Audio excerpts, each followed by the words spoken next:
जाहीर केलेली आहे। जर अजितदादा या ठिकाणी असताना जागा मिळणार असेल तर सुनेत्रा पवार या ठिकाणी उमेदवार असणार आहे। तुम्ही पण काल जाहीर करून टाकले? नाही, मी नाही, मी माझ्या चिन्ह प्रत्येकाला पोचायचा प्रयत्न करते, कारण का मी नवीन चिन्हावर लढते।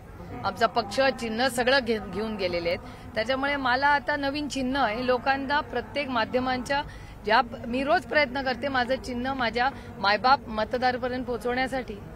आता वहिनी आणि तुम्ही दोघेही आतमध्ये एकत्र होता, भावी उमेदवार आहात बारामतीच्या, काय थँक्यू।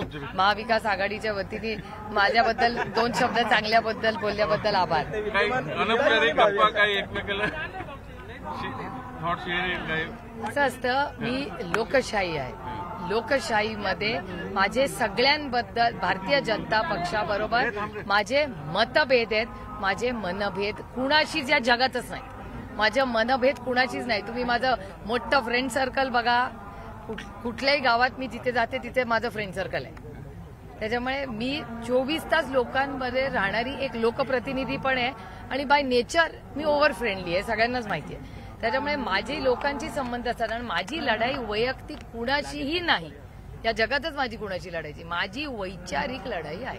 ताई, तुम्ही स्वतः मैदानात आहात, तुम्ही त्याविषयी सांगितलं, मी काय सदानंद सुळेंना प्रचाराला फिरवत नाही, पण दादांना किती फिरावं लागतं एवढा मेळावा वहिनींसाठी चाललंय काय ना?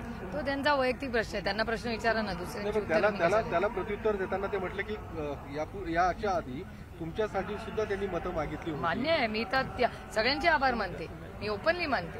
मी बर्णे मामांचे आभार मानलेत, जेव्हा मला द्रौपदी मुर्मूंनी, जेव्हा महामहिम द्रौपदी मुर्मूंनी माझा सत्कार केला, अनेक लोकांना मी फोन केले, त्याच्यापैकी एक पीडीसीसी बँकेचे चेअरमन दुर्गाडे सरांचेही मी आभार मानले त्या दिवशी, कारण हे बघा या 15 वर्ष या सगळ्या लोकांनी मला मतदान केलंय याची जाणीव मला आहे आणि माझ्या आईनी माझ्यावर संस्कार केलेले आहेत की आयुष्यात एवढं जरी कोणी आपल्यासाठी केलं असेल ना त्याची जाणीव सुप्रिया ठेवावी आहे, माझ्या आईनी केलेले माझ्यावरचे संस्कार आहेत। त्याच्यामुळे मला ज्यांनी मतदान केलंय, ज्यांनी मदत केली आहे किंवा ज्यांनी नाही केली तरी त्यांचे आभार, कारण काही लोकशाही आहे। सत्तेत बसलेल्या दादांच्या राजकीय दादागिरीचा किती काही फटका बसेल इलेक्शनमध्ये?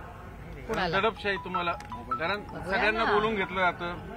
आता तुम्हाला हे प्रश्न विचारायचा मोह होतोय, त्याच्यातच माझं उत्तर। बारामती विधानसभेमध्ये काय युगेंद्र निघा आधी लोकसभा तर उद्या, आता विधानसभेचं कशाला आधी ये, तर लोकसभा तर उद्या पूर्ण।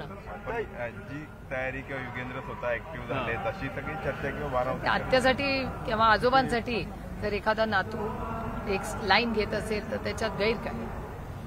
बारामतीकरांची थोडं धर्मसंकट आहे त्यांसाठी, ताई की वहिनी?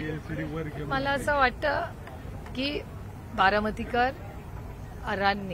ही लोकशाही आहे, त्याच्यामुळे लोकशाहीमध्ये प्रत्येकाला आपलं मत मांडायचा, मत करायचा अधिकार आहे। ताई, या सगळ्या लढतीकडे, संभाव्य लढतीमुळे पवार कुटुंबियांमध्ये कुठे वाद या सगळ्याच्यामध्ये दिसतंय तुम्हाला कुठे? तुम्हाला दिसतंय कुठे?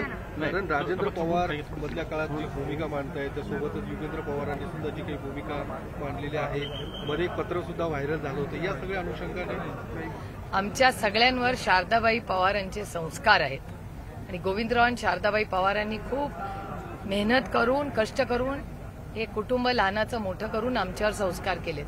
त्याच्यामुळे पवार कुटुंबनी जे संस्कार केलेले आहेत त्याची मर्यादा माझ्याकडून कधीही ओलांडली जाणार नाही। पण तुम्ही हा सगळा मेळावा जो आहे तो खूप सहजपणे घेताय, पवार साहेब पण सहजपणे घेतात हा मेळावा, तर ज्यांनी हा मेळावा आयोजित केला त्यांच्या जे काही मनसुबे होते त्यावर कुठेतरी पाणी फिरलं गेलं का? कारण जेवणाचं निमंत्रण पवार साहेबांनी दिलेलं आहे, हे अपेक्षित नसतं। तुम्ही ओव्हर थिंकिंग करताय।